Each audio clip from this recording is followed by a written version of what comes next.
وحده لا شريك له، تعزز بالبقاء وظهر العباد بالفناء، فقال سبحانه: كل من عليها فان ويبقى وجه ربك ذو الجلال والإكرام.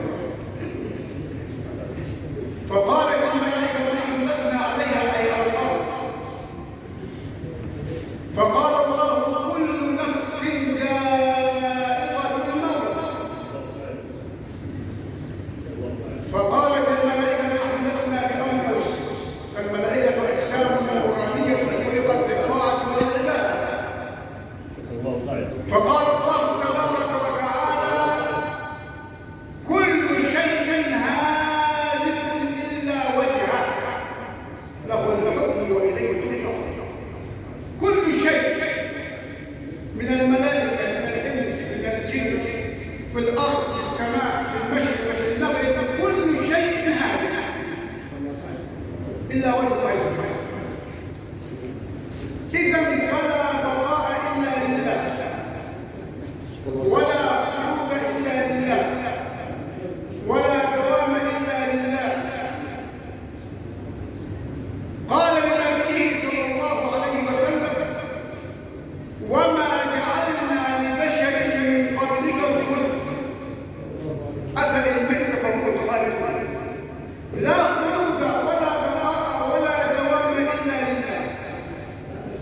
الكل إلى فناء والكل إلى زوال. ولذلك قال رسول الله صلى الله عليه وسلم: إن أحدكم ليجمع في بطن أمه 40 يوما نطفة،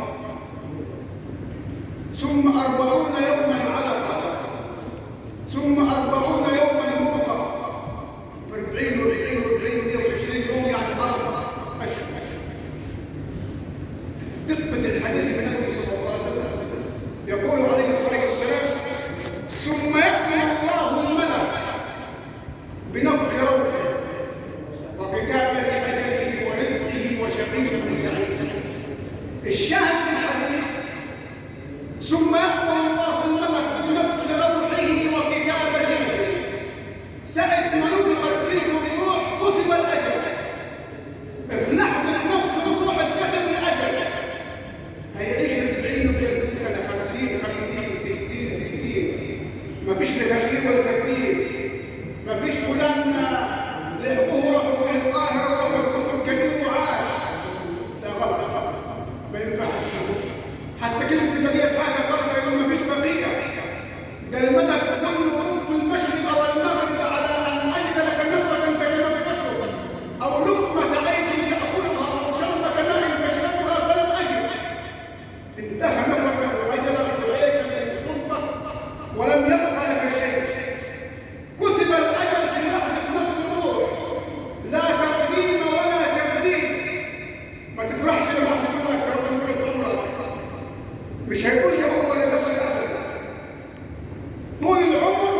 ولذلك الحديث: من أراد أن ينسأ له في أجله فليصبحه. اللي عاوز يقول في عمره يصبحه.